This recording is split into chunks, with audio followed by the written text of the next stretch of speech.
নমস্কার, আমি চয়ন। নমস্কার, আমি পাপন। আপনাদের সকলকে স্বাগত জানাই আজকের আমাদের আড্ডায়নের নতুন আড্ডায়। আজ আমাদের আলোচনার বিষয় গৃহশিক্ষক, কি তাই তো পাপন? অবশ্যই। এবার গৃহশিক্ষক নিয়ে কথা বলতে গেলে প্রথমেই যে জিনিসগুলো মনে পড়ে সেটা হলো যে আমরা নিজেরাও কোনো কোনো সময় গৃহশিক্ষকতা করেছি, তুইও করিয়েছিস। হ্যাঁ, অবশ্যই। সেটার এক্সপিরিয়েন্স তো নিশ্চয়ই আছে। তো সেই এক্সপিরিয়েন্সের কথা যদি মনে করতে যাস, তো কোনো হাস্যকর কোনো ঘটনা তোর মনে পড়ে, যেখানে তোর এখনো মনে পড়লে হাসি পায়, এমন কোনো ঘটনা কিছু মনে পড়ে? এরকম হাস্যকর ঘটনা তো অনেক আছে। হ্যাঁ, যেমন একটা ঘটনা একটু শুনি। শেয়ার করলে তো অনেক হয়ে যাবে। হ্যাঁ, একটা হাস্যকর ঘটনা বলি। গার্জিয়ান যারা হয়, তাদের উদ্দেশ্যে বলা, অভিভাবক যারা হয়, তাদের ধারণা তারা মাসে একটা বেতন দিচ্ছে, সেই বেতনের মাধ্যমে সেই টিচারটাকে কিনে নিচ্ছে, পুরোপুরি রকমভাবে কিনে নিচ্ছে। তাদের ধারণা যখন ইচ্ছা তাকে ডাকবে, তখনই তাকে পড়াতে হবে। সেই টিচারের তাকে পড়ানো ছাড়া আর অন্য কোনো কাজ নেই, লাইফ নেই। এরকমই ঘটনা আমার সাথে ঘটেছিল। ঠিক আছে, যখন তখন কালকে তুমি এই টাইমটাতে এসো, হ্যাঁ, এসে পড়িয়ে দিয়ে যাও। জিজ্ঞেসও করবে না যে তোমার হবে কি না হবে না। এটা একটা হাসি পেত, মনে মনে হাসি পেত, কিন্তু রাগও হতো। এরকম অনেক কিছু আছে, আলোচনা হবে আস্তে আস্তে আস্তে আস্তে করে ব্যাপারগুলো নিয়ে আমরা আলোচনা করবো এক এক করে। যাই হোক, আজকের যে মূলত বিষয়টা হলো গৃহশিক্ষক। এটা নিয়ে আমরা বর্তমানেও দেখতে পাই আমাদের বন্ধু বান্ধবের মধ্যে অনেকেই এখনো টিউশন পড়ায়। তাদের কাছ থেকে যে সমস্যাগুলো আমরা শুনি, তারা একটা বড় সমস্যার সম্মুখীন হয়। তুইও তো নিশ্চয়ই পড়িয়েছিস। এবার এই একটা যেমন ছোট সমস্যার কথা বলি, ছোট কথা, এটা খুব বড় সমস্যা যে তোর যদি কোনো কাজ থাকে সেটা শুনছে না, তোকে ডেকে নিচ্ছে যে ঠিক আছে। এবার আমি যেরকম সেদিন একটা বন্ধুর কাছে শুনছিলাম, ও বলছিল যে ও কাউকে টিউশন পড়াতে যাচ্ছিল, তো ও নিজে কিন্তু বাদ দেয়নি। ঠিক আছে, গার্জিয়ান তার স্টুডেন্টকে নিয়ে কোথাও পিকনিক করছিল, এবং পিকনিক করার পরে সেই গার্জিয়ান, সেই আমার বন্ধু প্রাইভেট টিউটার, তাকে ফোন করে বলেছে যে আমরা তো কালকে তো পড়া হলো না, এটা এই দিন পড়াতে হবে। দেখো, আমি এই জায়গায় ছোট্ট একটা অভিমত দিতে পারি। হ্যাঁ, প্রথম কথা হচ্ছে, যদি কোনো গার্জিয়ান স্টুডেন্ট নিজের থেকে কোনো দিন কামাই করে, অর্থাৎ কোনো একটা কাজের জন্য বা কোনো একটা কারণেই হোক না কেন, ওই দিন পড়তে পারলো না, ঠিক, সেই গৃহশিক্ষকের কিন্তু দায়িত্ব নয় সেটাকে পূরণ করে দেওয়া। আমি এখন যদি নাও পড়াই বা পড়াই, যাই হোক না কেন, আমি এটা বলবো সেটা কিন্তু তার দায়িত্ব নয়। কারণ গৃহশিক্ষক যে করছে, সে তার যে টাইমটা, সেই টাইমটা কিন্তু বিভিন্ন জায়গায় দিয়ে রেখেছে। সে চাইলেই কিন্তু সে টাইম ফাঁকা করে এক্সট্রা কোনো ডেট দিতে পারে না, এত সহজ নয়। সবচেয়ে বড় কথা হচ্ছে, যারা প্রাইভেট টিউশন পড়াচ্ছে, প্রাইভেট টিউশনের কথা বলছি না, গৃহশিক্ষকতা যারা বাড়িতে গিয়ে পড়াচ্ছে, তারা তো সেটা করেই, অনেকে তাদের লাইফ ওটা করেই চলছে। এমন বহু আমরা দেখেছি। আমি ছোট্ট অ্যাড করতে চাই এই জায়গায়, একদম এই পয়েন্টে। আমার এক ভাই, সে সকাল 4:30টার দিকে উঠে 5টার দিকে গিয়ে সে প্রথম ব্যাচ স্টার্ট করে। ব্যাচ বলবো, কোনো বাড়িতে বাড়িতে গিয়ে ছোট ছোট 4-5 জন করে ব্যাচ করে পড়ায়, গৃহশিক্ষক সে। ঠিক আছে, স্টার্ট করলো, সারাদিন রাত্রি 10টা অবধি সে টিউশন পড়ায়, মাঝখানে একটু ব্রেক খাওয়ার জন্য বাড়িতে আসে, পড়ায়। এই যে এটা পুরো মাস ধরে চলে, গোটা বছর ধরে চলে, যতদিন না পর্যন্ত কোনো একটা ছোট্টখাটো ছুটির দিন আসে। এর বাইরে কিন্তু তার কোনো নিস্তার নেই। এইবার প্রশ্ন হচ্ছে, এই যে যারা করছে, পড়াচ্ছে, গৃহশিক্ষকতা করছে, তাদের কি নিজস্ব কোনো লাইফ নেই? নিশ্চয়ই থাকা তো উচিত। হ্যাঁ, তার আর্থিক সমস্যা রয়েছে, তাই সে পড়াচ্ছে। ঠিক আছে, তার দরকার রয়েছে, সে পড়াচ্ছে। আমরা জানি যে আমাদের চারিদিকে চাকরিরও কত অভাব। অবশ্যই আমাদের চাকরি কিন্তু এত নেই। চাকরি যতটা হওয়া দরকার ততটা কিন্তু চাকরি হচ্ছে না। এবার অনেক রকম কারণ রয়েছে, সেগুলো নিয়ে তো আমরা ডিটেলসে যাবো না, কিন্তু চাকরি হচ্ছে না।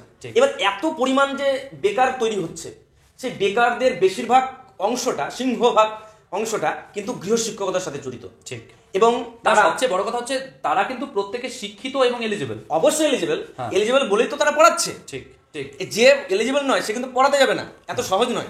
আর কেউ রাখবেও না, কোনো অভিভাবকও রাখবে না প্রথম অবস্থায়। এই জায়গা থেকে অনেক রকম ব্যাপার রয়েছে, সেটা পরে আমরা আলোচনায় আসবো না সময় পেলে। কিন্তু যেটা বলছিলাম, সেই ভাইটা এরকম করে পড়ায়। তো ও যখন কোনো একটা জায়গায় ঘুরতে যাওয়ার চেষ্টা করে, আমি বলছি কোনো একটা দিন ছুটি পায়, সে পাগলের মতো হয়ে যায়। হ্যাঁ, যে অনেকদিন পরে সোনা খুঁজে পেয়েছে। ও ওই দিনটা কোনো রকম ভাবে মিস করতে চায় না। ঠিক, হ্যাঁ, ও ওই দিনটা মিস করা মানে ওর জীবনে যে কত বড় জিনিস ও মিস করে ফেললো, ও এটা বোঝাতে চায়। ঠিক, ও বলে, পাপনদা, ওই দিন কিন্তু আমি যাবোই, আমি কিন্তু যাবোই, তোমরা কেউ যাও না যাও, কিন্তু আগের থেকে আমাকে বলে দাও, নাহলে কিন্তু আমি অন্য কারোর সাথে ঠিক করবো, আমি কিন্তু যাবোই। আমার টাইম হয় না, তাহলে ভাবা যায় কতটা মনের খিদা, কতটা মনের একটা আলাদা রকমের হলিডে পালনের একটা থাকে, প্রত্যাশা থাকে, সেটা থেকে সে, আর তার মধ্যে এই যে সকাল থেকে উঠে রাত্রি পর্যন্ত তার যে এই যে রুটিন, এই রুটিনটা কি একজন স্বাভাবিক মানুষের পক্ষে মানা সম্ভব এত সহজে? একদমই না। সে তো বাধ্যবাধকতায় পড়ে সেই কাজটা করছে, অবশ্যই করছে। হ্যাঁ, এবার সেই জায়গাটা সবাইকে বোঝা উচিত। যাই হোক, এটা একটু সিরিয়াস আলোচনার দিকে চলে যাচ্ছে। এবার আমরা যদি ফিরত আসি এই গৃহশিক্ষকতা নিয়ে কথা বলতে গিয়ে, তো গৃহশিক্ষকতার সাথে কথা বলতে গিয়ে আমরা বিভিন্ন রকম গার্জিয়ানের সাথে বিভিন্ন সময় সম্মুখীন হই, তাই তো? তো এমন কিছু গার্জিয়ানের কথা কি তোর কোনো সময় মনে পড়ে যে এই গার্জিয়ানটা খুব মানে যদি কথা বলা যায় তাহলে আমাদের দর্শকেদের একটু মনোরঞ্জন হবে? নাম নিয়ে বলছি না, জাস্ট টপিকটা নিয়ে যদি একটু আলোচনা হয় যে এমন কোনো টপিক তোর মনে পড়ছে কিনা। আমি বলছি, বিষয়টা হচ্ছে গার্জেন, অনেক রকমের গার্জেনের সাথে সাক্ষাৎ হয়েছে। তো সেই সূত্রে বলি, গার্জেন অভিভাবকরা তার বাচ্চার লেখাপড়া নিয়ে, এখনকার অভিভাবকরা যথেষ্ট সিরিয়াস, এটাকে আমি স্যালুটও করি। একদম এরকম সিরিয়াস হওয়া দরকার, একদম আমিও করি স্যালুট। কিন্তু এই যে সিরিয়াস হওয়ার নামে কিছু গার্জেন তাদের এখতিয়ারটা ভুলে যায়, এইটা কিন্তু লঙ্ঘন করা উচিত নয়, তাদের এখতিয়ারটা লঙ্ঘন করা উচিত নয়। কেন বলছি? গার্জেন থেকে আসলো বিষয়টা, মনে আসছে অনেক রকমের। টাকা, প্রথমত বেতন। একজন গার্জেন এটাও গুনে রেখেছে যে তুমি এই মাসে 2 দিন পড়াওনি। এবার সেই গৃহশিক্ষকটা, আমার সার্কেলের মধ্যে অনেকের অভিজ্ঞতা দিয়েই বলছি, আমার শুধু সবার অভিজ্ঞতা বলছি, সেই গৃহশিক্ষকটা তার পারিবারিক একটা মেডিকেল ইস্যুতে পড়েছিল। আচ্ছা, ঠিক আছে, তার জন্য সে 2 দিন পড়াতে যেতে পারেনি। এবার মাসে তারা হিসাব করে রাখে যে সপ্তাহে 5 দিন, মাসে কত হলো 5 4 20 দিন, ঠিক আছে, 2 দিন পড়াতে যায়নি। 20 দিন সে মোট যে বেতনটা হয় সে 20 দিয়ে ভাগ করে 2 দিন বাদ সেইটা হিসাব করে তাকে বেতন দিচ্ছে। মানে এই যে বিষয়টা, এই বিষয়টা যথেষ্ট হাস্যকর, একদম বিশাল। আর নিম্ন রুচি সম্পন্ন মানুষদের এটা ব্যবহার, ঠিক, এটা করতে যাবেন না। ঠিক। তবে আমি এই টপিক যেহেতু তুই তুললি, আমি একসময় গৃহশিক্ষকতা করেছি, এখন করি না, সেটা আলাদা বিষয়, তবে একটা টাইমে করেছি, এখন করি না, যাই হোক। কিন্তু বিষয়টা হচ্ছে এই কথাটা দিয়ে আমার একটা টপিক মনে পড়লো। এমনও কিন্তু অনেক গার্জিয়ান আছে যারা প্রচন্ড খুব ভালো মানসিকতার, যদি আমি বলি, ঠিক আছে, যেমন এই যে মাঝখানে লকডাউন গেছে, তুই ভাব, একটা বড় টাইম কিন্তু লকডাউন গেছে, সেই সময় পড়ানো যথেষ্ট একটা সমস্যার ব্যাপার ছিল। তুই কারো বাড়িতে গিয়ে পড়াবি, বা তুই হচ্ছে নর্মালি তুই নিজের বাড়িতে রেখেও পড়াবি, সেটাও সম্ভব ছিল না, মানে এতটাই প্রবলেমের ছিল বিষয়টা। সেই সময় আমার ভাগ্যে এমন গার্জিয়ান ছিল যারা কিন্তু রীতিমতো, আমি পড়াইনি বা কোনো সময় হয়তো পড়ালেও ফোনে হয়তো 2-1 দিন কোনো সময় সম্ভব হলে পড়িয়েছি, তারা আমার রীতিমতো বাড়িতে এসে আমাকে বেতন দিয়ে গেছে। না, এরকম রয়েছে। এই জায়গাটাও আমাদেরকে অবশ্যই করতে হবে। সেই সমস্ত অভিভাবকরা, এই ধরনের মেন্টালিটি অভিভাবকরা আছে বলে তো সমাজটা টিকে আছে। ঠিক, আর ভালো খারাপ সব দিয়েই তো সমাজ, কিন্তু খারাপ বলছি না, কিন্তু মেন্টালিটিটা একটু চেঞ্জ করে নিলে কিন্তু সবটা ভালো হয়ে যায়, কিন্তু সেই জিনিসটাই কম। যেমন আরো 2-1টা বিষয় আমি বলতে চাই এই জায়গায়। গার্জেনদের সাথে একটা বিষয়ে মতবিরোধ সবসময় গৃহশিক্ষকদের হয়, সেটা হচ্ছে কিভাবে পড়াবে, কোন ধরনের পড়াবে। কেমন, এখানে কি হয়, গৃহশিক্ষক সে তো পড়াচ্ছে, সে কিভাবে পড়াতে হবে, কোনটা আগে করাবে, কোনটা কিভাবে করাবে, সেটা তো সে জানে, নিশ্চয়ই জানে। আমরা তো একটু আগেই বললাম, সে তো এলিজিবল অ্যান্ড কোয়ালিফাইড। এমন কিছু বিষয় রয়েছে তুমি জানো, যে বিষয়গুলো আগে পড়াতে হয়, তারপরে ওই বিষয়টা পড়াতে হয়, তাহলে কি হয়, জিনিসটা বোধগম্য ভালো হয়। কিন্তু কিছু কিছু অভিভাবক, তারা পরীক্ষায় এটা দিয়েছে, পরীক্ষায় এগুলো থেকে কোশ্চেন বেশি আসবে, এই কোশ্চেনগুলো আছে, এগুলোই আগে তুমি করাও, ওগুলো করানো যাবে না, এই ধরনের মেন্টালিটি চাপিয়ে দেয়, এই ধরনের ভার চাপিয়ে দেয় গৃহশিক্ষকদের উপরে। সেটা বাধ্য হয়ে গৃহশিক্ষক পড়ায়। এবার পরবর্তীতে যখন রেজাল্ট খারাপ হয়, তখন আবার গৃহশিক্ষকেরই দোষ, যে রেজাল্টটা খারাপ কার জন্য হলো, তার জন্য ঠিকমতো পড়াতে পারছে না। ঠিক, অ্যাকচুয়ালি বিষয়টা এখানে অনেক রকম ঘটে। আগে আমরা জানি তো, একটা বাড়ি বানাতে গেলে বেস দরকার, আগে কি দরকার, বেস আগে তৈরি করতে হবে, বেস না দিলে পরে তাহলে কি করে বাড়িটা তৈরি হবে। এবার ঠিক ওষুধ, আমরা তো রোগী অনুযায়ী ওষুধ দেবো, ঠিক, প্রতিটা স্টুডেন্ট কিন্তু সমান নয়, একদমই না, সবার গ্রহণযোগ্যতা, সবার যে গ্রহণ করার ক্ষমতা সমান নয়। ঠিক, এক একজন এক রকম গ্রহণ করতে পারে, তাই বলে বলছি না যে ওর ট্যালেন্ট বেশি, ওর ট্যালেন্ট কম, তাই না। এই জিনিসটা হয়তো এই স্টুডেন্টটা গ্রহণ করার ক্ষমতা বেশি, ওইটাও পারছে না, এক একজনের এক এক রকম গ্রহণ করা, ওই সাবজেক্ট ওয়াইজে তো ব্যাপারগুলো হয়, কোন সাবজেক্ট এটা ভালো পারছে ওটা পারছে না। তো এইবার এই যে গ্রহণযোগ্যতা অনুযায়ী টিচার হচ্ছে সেখানে কিন্তু ডাক্তার, ঠিক আছে, সে ওষুধটা কিন্তু বুঝে দিবে যে এই স্টুডেন্টটার কি কি প্রয়োজন, কিভাবে একে এগিয়ে নিয়ে যেতে হবে, কিন্তু অভিভাবকরা সেটা বুঝবে না। এই জায়গাতেই কিন্তু অভিভাবকদের সাথে গৃহশিক্ষকদের একটা বিশাল বড় একটা সমস্যা সৃষ্টি হয়, অবশ্যই সমস্যা। এর জন্য অভিভাবকরা গৃহশিক্ষকের পড়ানোটাকে পছন্দ করছে না, এমনকি যখন একটা ভারী বেতন গুনে দিতে হচ্ছে তখন গায়ে লাগছে, টাকা নেওয়ার সময় তো একদম হাসি মুখ, এরকম ধরনের কথা বলতেও শোনা যাচ্ছে, টাকা নেওয়ার সময় একদম হাসি মুখ, কিন্তু পড়ানোর নামে লবডঙ্কা। এই ধরনের মেন্টালিটি কিন্তু তৈরি হয়ে যায়, বোঝা যাচ্ছে? এই হলো বিষয়, আরো অনেক রকম বিষয় রয়েছে। যেমন তুই এটা বলাতে আমার একটা মনে পড়লো, আমার একটা দুর্দান্ত গার্জিয়ানের সাথে পরিচয় হয়েছিল কোনো এক সময়। তো ধরে নে সেই সময় সেকেন্ড সাবমিটিভ চলছে, মানে বছরের মোটামুটি 7 মাস চলছে, বছরের 7 মাস সময়, তখনও 4 থেকে 5 মাস বাকি এক্সাম হওয়ার, ফাইনাল এক্সাম হওয়ার। সেকেন্ড সাবমিটিভ জাস্ট পরীক্ষা শেষ হয়েছে, পরীক্ষা শেষ হওয়ার পরে ওই ধর 2 সপ্তাহের মধ্যে উনি প্রশ্ন আমাকে এসে করছেন যে বাংলায় এই রচনাটা শেষ হয়নি। তুই জাস্ট একটা প্রশ্নের লাইনটা বোঝার চেষ্টা কর। পরীক্ষার ফাইনাল পরীক্ষার তখনও প্রায় 5 মাস বাকি, 5 মাস না হলেও 4.5 মাস মতো বাকি। এবার সেই 5 মাস যে বাকি, সেই 5 মাস বাকির সময় তিনি এসে প্রশ্ন করছেন যে ফাইনালে এই রচনাটা ছিল, এই রচনাটা এখনো পড়া হয়নি। মানে যেখানে সেকেন্ড সাবমিটিভ শেষ হওয়ার মাত্র 2 সপ্তাহ হয়েছে, উনি সেখানে এসে প্রশ্ন করছেন এটা হয়নি কেন। তো এইটা একটা ব্যাপার। এবার তার ঠিক পরের দিন যখন এই ব্যাপারটা ধোপে ঠিক টিকলো না, নেক্সট দিন তিনি এসে বলছেন ওনার, মানে যে 2টো সাবজেক্ট আমি পড়াতাম, তিনি এসে বললেন যে এই 2টো সাবজেক্টে কিন্তু নাম্বার কম এসছে, ঠিক আছে। তো পরীক্ষা ছিল 20-তে, ওনার ইঙ্গিতটা ছিল যে তুমি যে সাবজেক্ট দুটো পড়াও সেই সাবজেক্ট দুটোতে, এবার গোটা ঘটনাটা শুনতে হবে, গোটা ঘটনাটা শুনলে আরো ভালো লাগবে। শোন, 20 নম্বরে পরীক্ষা ছিল, তো তারপরে যাই হোক তার গার্জিয়ান চলে গেল। আমি বললাম ঠিক আছে, আমি দেখছি বিষয়টা, বা ডেফিনেটলি কিছু একটা ভুল হয়েছে, তো দেখা যাক, সেটা তো ঠিক করতেই হবে ফাইনালে, যেন সেটা ভুল না হয়। তো তারপরে ওনার গার্জিয়ান যখন চলে গেল, উনি যখন চলে গেলেন, তখন আমি স্টুডেন্টকে প্রশ্ন করলাম কিরে কত পেয়েছিস। তো 20-তে পরীক্ষা ছিল, একটাতে পেয়েছে 19, একটাতে পেয়েছে 18.5। আচ্ছা, এখানেও শেষ নয়, এখানেও শেষ নয়, এটা কম পেয়েছে, ঠিক আছে, পেয়েছে, আমিও মানছি। হ্যাঁ, 20-তে 19 এবং 18.5 কম, না এখানে শেষ নয়, তো এটা তো শুরু। তুই এবার বিষয়টা শোন। আমি বললাম যে তোর হায়েস্ট নাম্বার কোন সাবজেক্টে, ওই 19টাই ওর হায়েস্ট নাম্বার, সেকেন্ড হায়েস্ট 18.5টা ওর সেকেন্ড হায়েস্ট। আমি বললাম থার্ড হায়েস্ট নাম্বার কত, থার্ড হায়েস্ট নাম্বার হলো 15। এবার তুই ভাব, ওই স্টুডেন্টের গার্জিয়ান আমাকে এসে বলছে আমার সাবজেক্টেও নাম্বার কম পেয়েছে।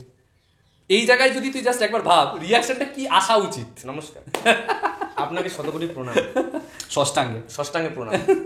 না, এই জায়গায় বোঝার আছে বিষয়টা। হ্যাঁ বল, আমাকেও বোঝা ভাই, আমি এতদিন ধরে এই জিনিসটা আমার এখনো মাথায় আছে। একটা জিনিস বুঝতে চাই, একটা জিনিস বোঝার আছে এখানে। হ্যাঁ বোঝা। সে গার্জিয়ান তার ছেলে বা মেয়ে যাই হোক না কেন, সে কত পেয়েছে এটাও জানেই না, ঠিক আছে। প্রথম কথা হচ্ছে এটা, তোমাকে টার্গেট করবে বলে আগে থেকে ঠিক করে রেখেছিল, ঠিক আছে। এবার কথা বলার সময় সে টার্গেটটাকে ছেপে দিয়েছে যে এই হচ্ছে বিষয়, এই বিষয়। উনি আদতে জানেই না যে কোন সাবজেক্টে কত নাম্বার পেয়েছে। এটা একটা হতে পারে। আরেকটা হতে পারে টিচারকে শাসনে রাখার চেষ্টা করছে, যেটা তুই প্রথমে বলছিলি কিভাবে পড়াতে হবে, শাসনে রাখার চেষ্টা করছে। কম পেয়েছে কিন্তু নাম্বার, এই 2টো নাম্বার কিন্তু কম পেয়েছে, এই 2টো নাম্বার পাওয়া উচিত নয়, এটা একটা শাসনে রাখার চেষ্টা করছে, এরকম একটা বিষয়। তো যাই হোক, শাসন করুন, আপনি টিচারকে শাসন করবেন, ভালো বেতন দিয়ে রেখেছেন। হ্যাঁ, আরেকটা এই জায়গা তো বলতে ইচ্ছা করে মন থেকে যে গার্জিয়ানরা একটা বেতন দিচ্ছে, তার মানে তাকে কি মনে করছে, একজন মজদুর, নিম্নশ্রেণী মজদুর হিসেবে ভাবছে। কেমন করে? সপ্তাহে 7 দিন, ওরা চায় 7 দিনই যেন টিচার এসে তার ছেলেকে পড়ায়। এমনকি এমন টিচার এমনও গার্জিয়ান আমি দেখেছি, শুনেছি, ঠিক আছে, এমনকি দেখেছি, আমি বলছি কি হয়, ছোট বাচ্চা 5 থেকে 6 বছর বয়স, ঠিক আছে, বা 4 বছর বয়স, এই বাচ্চাগুলোকে কিন্তু দেখে রাখতে হয়। কি করতে হয়? দেখে রাখতে হয়। যতই বাড়িতে কেউ থাকুক না, কিন্তু বাবা মা কিন্তু নজরে রাখতে, বাবু কোথায় গেল, কারণ ওই বয়সটাতে বাচ্চারা কিন্তু বোঝে না যে এটা করলে কি হবে, এটা করলে কি হবে, অতটা বোঝার ক্ষমতাটা ততটা তৈরি হয় না। এইবার তারা গৃহশিক্ষকটা রেখেছে এই কারণেই, 7 দিনই পড়াতে আসবে গৃহশিক্ষক, তার আন্ডারে বাচ্চাকে রেখে দিয়ে সে সিরিয়াল দেখবে, সে একটু ঘুরতে যাবে, সে একটু গল্প করবে বান্ধবীর সাথে। তো এমনকি এই যে 7 দিন টিচার এসে কতক্ষণ পড়াবে, ধরো টাইম আসলো, আসার পর 2 ঘন্টা, 3 ঘন্টা, 3 ঘন্টা, 3 ঘন্টা, ঠিক ওনার বক্তব্য মানে ওনার চাহিদা হচ্ছে 6টার দিকে আসো, 10টার দিকে যাও, 4 ঘন্টা এখানে কাটিয়ে যাও।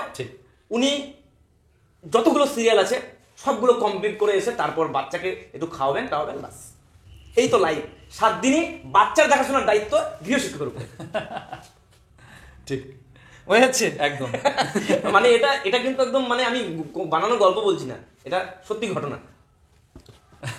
এমনকি আরো গার্জিয়ান রয়েছে, আরো এমন অদ্ভুত গার্জিয়ান রয়েছে, তারা মানে এমন এমন কিছু জিনিস বলে যে জিনিসটা বলা উচিত না একজন গৃহশিক্ষককে। শিক্ষক, গৃহশিক্ষকই হোক আর শিক্ষক, দুজনই কিন্তু শিক্ষক। ঠিক। টাকা টাকা পয়সার ব্যাপার বলা উচিত না, আর খাওয়া দাওয়ার ব্যাপারে মোটেও তো বলা উচিত না। কেন বলছি খাওয়া দাওয়ার বিষয়টা? হ্যাঁ, কেন বলছি? খাওয়ার ওরা নিজেরা দিবে, না না স্যার খান, স্যার একটু খান। এবার ওটা যখন তুমি খাবে, 1 দিন খাবে, 2 দিন খাবে, এবার আস্তে আস্তে না করতে করতে তোমার অভ্যস্ত হয়ে যাবে যে না আর করা যাবে না, প্রতিদিন এনে দিবে তোমাকে খাবার। সেই খাবারটাতেও তো ওদের ইস্যু হবে। কেমন ইস্যু হয়? ইস্যু হয় কি, মনে করো গিলতে তো ভালোই পারে, পড়াতে পারে না, এই ধরনের কথা কিন্তু আছে, শোনা যায়। ইয়েতে 2 বান্ধবী তো গল্প করছে, খাবারটা চকম চকম করে খেতে পারে কিন্তু পড়ানোর নামে নাম নেই। আমি চেঞ্জ করে দেবো এবারে টিচারটাকে, আবার চেঞ্জও করছে না। আচ্ছা, বুঝতে পারছো এই বিষয়টা আমার এক্সপেরিয়েন্স নেই, মানে কিন্তু আমি বললাম হ্যাঁ হ্যাঁ হ্যাঁ, ডেফিনেটলি এক্সপেরিয়েন্স আছে ব্যাপারটা। আমার এক্সপেরিয়েন্স কি আমি দেখেছি, শুনেছি তো। ঠিক ঠিক। আলোচনা হচ্ছে 2 বান্ধবীর মধ্যে যে ওদের কি করে বাচ্চাদের পড়াশোনা করায়, ইটি করে, কি করে গৃহশিক্ষকরা আসে, সব ধরনের আলোচনা হচ্ছে। তার মাঝখানে নিয়ে আসো আলোচনাটাও ছিল, তুমি চকম চকম করে খাবা, আওয়াজটা দিয়েও বলছে। কতটা মানে নিম্ন রুচি সম্পন্ন মানুষ, এমনকি কতটা নিম্ন মানসিকতায় একজন গৃহশিক্ষককে কতটা নিচু আসনে বসালে এই ধরনের এই রকম ল্যাঙ্গুয়েজে কথা বলা যেতে পারে। ঠিক। আচ্ছা, এবার আমরা তো অনেক নেগেটিভিটি নিয়ে আলোচনা করলাম, পজিটিভিটিও অনেক রয়েছে। যে অনেক গার্জিয়ান কিন্তু অনেক গৃহশিক্ষককে আমি দেখেছি যে একদম নিজের বাড়ির লোকের মতো মনে করে। একদম।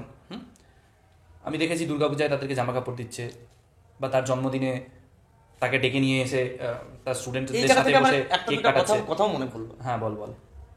মানে আমরা একদিক তো বলে যাচ্ছি, অভিভাবকদের কথা বলে যাচ্ছি, এবার গৃহশিক্ষকদের দিকেও 2-1টা কথা বলতে চাই আমি। মানে আঙ্গুলটা তাদের দিকেও ঘোরাতে চাই। না, ঘোরাতে চাই বলতে অনেক জায়গায় তো আছে বলে তো বলছি। হ্যাঁ হ্যাঁ। যেমন কিছু কিছু গৃহশিক্ষকের খুব বদ অভ্যাস আছে, তারা লেট করে যাবে। কেন বলছি? তাদের অভ্যাসই লেট। গিয়ে কিছু একটা লেখা দিয়ে দিবে, তারপর সে ঘুমাবে। হ্যাঁ, আচ্ছা। মানে চোখ বন্ধ করে ঘুমাচ্ছে। আচ্ছা, তো চিন্তা ভাবনা করছে না বলছিস? কিছু চিন্তা ভাবনা হতে পারে। আচ্ছা, মানে ঘুমানো হতে পারে। কিন্তু এই বডি ল্যাঙ্গুয়েজটা কিন্তু খারাপ দিকেই যায়। একদম একদম। কখনোই তুমি চিন্তা করো আর যে 100বার পড়ে যাচ্ছে। আরেকটা বিষয় যেটা হচ্ছে সবথেকে বড় জিনিস হচ্ছে ক্যারেক্টার। কোনো গৃহশিক্ষক হয়তো কোনো ফিমেল শিক্ষার্থীকে পড়াতে গেছে, ঠিক আছে, সেই জায়গায় কিন্তু তার অল টাইম তার নিজস্ব সে যে শিক্ষক সেটা তাকে মনে রাখতে হবে। ঠিক। এই ধরনের কাণ্ড কারখানা কিন্তু মানে আমরা শুনতে পাই যে গৃহশিক্ষকের সাথে পালিয়ে গেছে ছাত্রী, গৃহশিক্ষকের সাথে এই হয়েছে, গৃহশিক্ষক এটা করেছে। ঠিক আছে, এটা তো অমান্য করার কিছু না, একেবারেই নেই।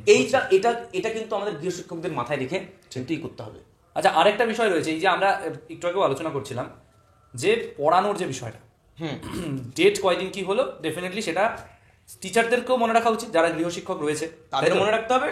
কারণ দিনের শেষে দায়িত্বটা তার, যখন একটা গার্জিয়ান, এই যে আমরা যতই এই টাকা নিয়ে বা যেটা নিয়ে আমরা কথা বলি, দিনের শেষে দায়িত্ব তো সেই টিচারটারই, যে সিলেবাসটা তাকে কমপ্লিট করতে হবে এবং ভালোভাবে কমপ্লিট করতে হবে।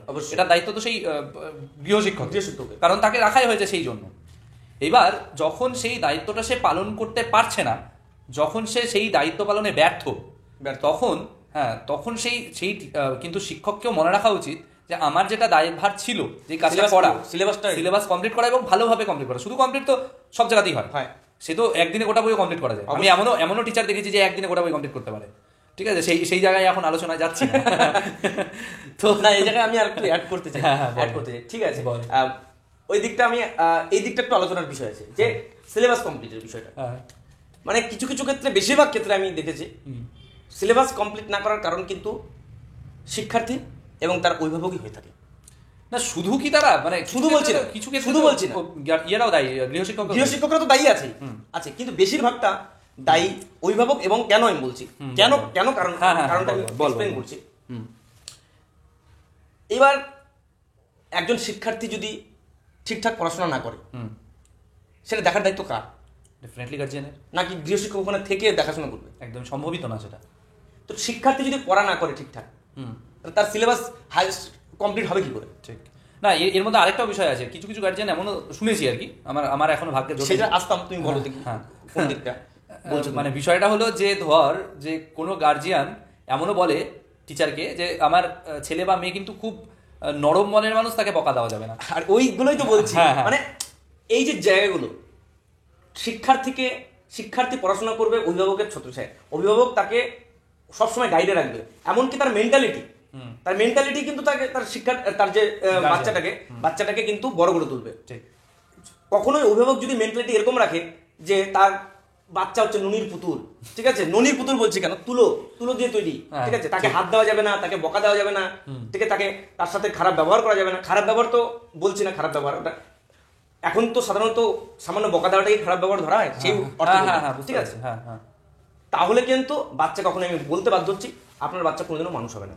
ঠিক এই স্বাধীনতাটা টিচারকে দিতে হবে যে এই যে আমি আপনাকে স্টুডেন্ট দিলাম, এই স্টুডেন্ট যদি পড়া ঠিকমতো না করে আসে, তাহলে বকার দায়িত্ব এর কাছ থেকে, বকার দায়িত্ব নয়, বকার অধিকার আমি দিলাম, প্লাস আপনার দায়িত্ব তাকে পড়াটা কি করে নেওয়া, ঠিক আছে, আপনার দায়িত্ব একদম। আর যদি না করে, যদি কথা না শুনে, তাহলে সেটা আমাকে জানাবেন। কিন্তু এটাও কিন্তু আমি পাপন বলতে বাধ্য হচ্ছি যে এরকমই কিন্তু গার্জেনের সংখ্যা বেশি আমরা যদি দেখি, মানে এই যে আমরা যেই সমস্ত গার্জেন নিয়ে কথা বলছি, সেই গার্জেনদের সংখ্যা কিন্তু সীমিত, মানে ধরে নেন 30%।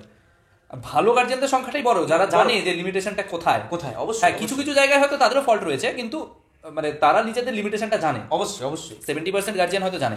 এবার কিছু জায়গা, আমার এর বাইরে থেকে একটু প্রসঙ্গে ঢুকি, যে কিছু কিছু এখন আমরা সবাই জানি যে পড়া নিয়ে প্রচণ্ডভাবে চাপ চারিদিকে, বিশেষ করে যদি ইংলিশ মিডিয়াম স্টুডেন্টদের দিকে আমরা তাকাই, তাহলে পরে তাদের উপরে তো প্রচণ্ডভাবে চাপ। এবং সেই জায়গা থেকে প্রতিটা সাবজেক্ট, এবং যারা মাধ্যমিক উচ্চ মাধ্যমিকের স্টুডেন্ট, কোনো সাবজেক্টে 2টো করে টিচার, কোনো সাবজেক্টে হয়তো 3টে টিচার দিয়ে দিচ্ছে, অবশ্যই প্রতিটা সাবজেক্টের সিঙ্গেল ইন্ডিভিজুয়াল টিচার।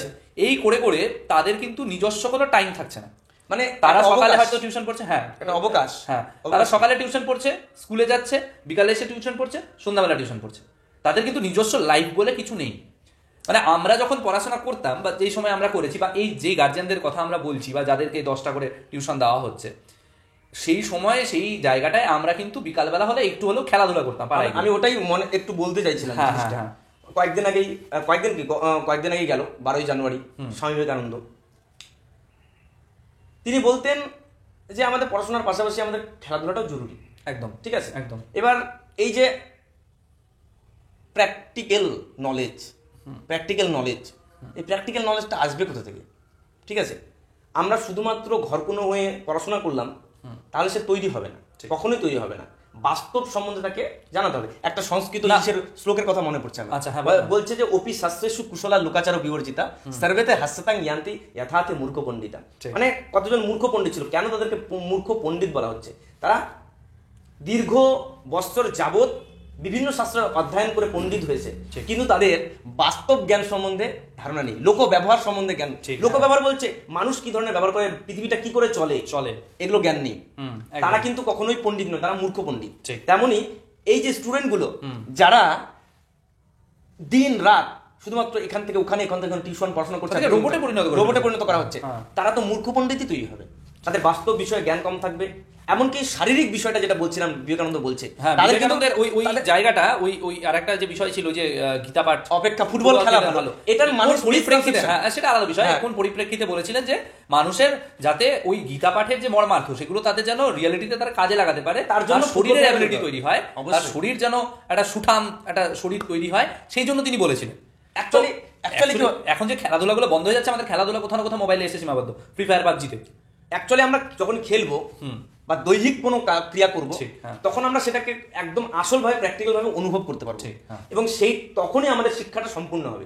শুধুমাত্র একজনকে বলে দিলাম যে এইভাবে এইভাবে ধান চাষ করতে হয়, সে যদি কোনো জন্য ধান না চাষ করে তাহলে কি তার শিক্ষাটা সেই জন্য সম্পূর্ণ হলো? প্র্যাকটিক্যাল ক্লাসের কনসেপ্ট তো এই কারণেই এসেছে। সম্পূর্ণ হবে কি না, একেবারে না। প্র্যাকটিক্যাল ক্লাসের কনসেপ্ট তো এই কারণে যে যাতে যেটা আমরা বইয়ে পড়ছি সেই জিনিসটা আমরা রিয়েলিটিতে ইউজ দেখতে পারি যে আদতেও কাজ করছে কিনা। এতদিন ধরে মোটামুটি দীর্ঘ 15 বছর যাবত একজন শুধুমাত্র এগ্রিকালচার নিয়ে পড়াশোনা করলো, আর একজন 15 বছর যাবত এগ্রিকালচার করেছে, মানে চাষ করেছে। আপনারা বলুন, তুমিই বলো, কে বেশি অভিজ্ঞ হবে, কে পারবে করতে আসল কাজটা? আসল কাজ তো ডেফিনেটলি যে 15 বছর ধরে খেতে নেমে কাজ করছে সেই পাবে। এবার এনার হয়তো পুঁথিগত নলেজ বেশি থাকবে যে এইটা করলে এটা হয়, কিন্তু আসলে করলে কি করে করতে হয়, কি করে করে দেখাতে হয়, সেটা কে জানবে? সেটা ডেফিনেটলি যে খেতে কাজ করে আসছে শুধুমাত্র মুখে বললে তো হবে না, করে দেখাতে তো হবে, করে দেখাতে হবে, না করলে তো হবে না। ঠিক, এই হচ্ছে বিষয়। তো যাই হোক, আমরা মোটামুটি আমাদের আজকের আলোচনার প্রায় শেষের দিকে। লাস্ট দু একটা প্রশ্ন তোর কাছে রাখবো, বা একটাই প্রশ্ন রাখছি, যে আমরা টোটাল বিষয়টার একটা নেগেটিভিটি নিয়েও আলোচনা করলাম, Positive আলোচনা করলাম। এইবার যে টোটাল সামগ্রিকভাবে যদি আমরা দেখি যে গৃহশিক্ষকের যে কনসেপ্ট বা বাড়িতে গিয়ে যে পড়ানোর কনসেপ্ট, এইভাবে যখন একটা স্টুডেন্টকে তৈরি করার পেছনে একজন গৃহশিক্ষকের কতটা মাহাত্ম্য থাকতে পারে বা কৃতিত্ব থাকতে পারে বা তার দায়িত্বই বা কতটা, মানে এটা নিয়ে তোর মন্তব্য কি? একজন গৃহশিক্ষকের যতটা দায়িত্ব, যতটা একজন অভিভাবক, মানে একটা গৃহশিক্ষক সাধারণত যখন বাড়িতে গিয়ে পড়ায় না, তখন শুধুমাত্র সে বাড়িতে গিয়ে পড়াচ্ছে এটা হয় না, সে বাড়ির একটা কি হয়ে যায়, অঙ্গ হয়ে যায়। ঠিক। একজন অভিভাবক যেভাবে বাড়িতে থেকে তার বাচ্চাকে লালন পালন করে দেখাশোনা করে বড়তর করার চেষ্টা করে, একজন গৃহশিক্ষক পড়ার জিনিসটা, শিক্ষার জিনিসটা সমানভাবে দেখে সেই শিক্ষার্থীটাকে বড় করে তোলে। ঠিক। সেই গৃহশিক্ষকের দায়িত্ব কি? দায়িত্ব সেই শিক্ষার্থীটা কোনো বিপথে যাচ্ছে কিনা সেটা নজরে রাখা, অবশ্যই নজরে রাখা। কারণ একজন গৃহশিক্ষকের চোখের আড়ালে কিন্তু কোনো কিছুই থাকে না, একদম। কারণ যখন সে কন্টিনিউ যাবে একটা বাচ্চাকে পড়াতে যাবে, তখন কিন্তু তার নেগেটিভ পজিটিভ সবকিছু তার নজরে পড়বে। এবার সে যদি ভাবে যে আমার ছেলে নয়, পরের ছেলে পরমানন্দ, যত ভুগে যায় ততই আনন্দ, এরকম যদি কনসেপ্ট নিয়ে থাকে, তাহলে এটা কিন্তু তার গৃহশিক্ষক হওয়ার যোগ্যতা নেই। এটা আমি মনে করি। একদম ঠিক আছে, এটা ভাবলে চলবে না। একজন শিক্ষকের দায়িত্ব সবসময় রাজনীতি নয়, অর্থনীতি নয়, নিজস্ব কোনো পার্সোনাল ইস্যু নয়, সবকিছু ঊর্ধ্বে উঠে তার সাথে সম্পর্ক আমার কি, সে আমার ছাত্র, আমি তার শিক্ষক। ছাত্র শিক্ষকের তাকে শিক্ষা দেওয়া আমার দায়িত্ব, এমনকি সে যেন বিপথে না যায়, তার যতটা প্রয়াস করা দরকার ততটাই তাকে করতে হবে। ঠিক, এটা একজন গৃহশিক্ষকের কাজ। ঠিক, 100বার এটা আমার মনে হয়। ঠিক। তো আজকে আমরা আমাদের আলোচনা আর দীর্ঘায়িত করছি না, এখানেই আজকে আলোচনার শেষ করছি। দেখা হচ্ছে পরবর্তী আলোচনায়, আড্ডায়নে আবার একটা নতুন আড্ডা নিয়ে হাজির হবো আমরা। ততক্ষণের জন্য সবাইকে নমস্কার, ভালো থাকবেন।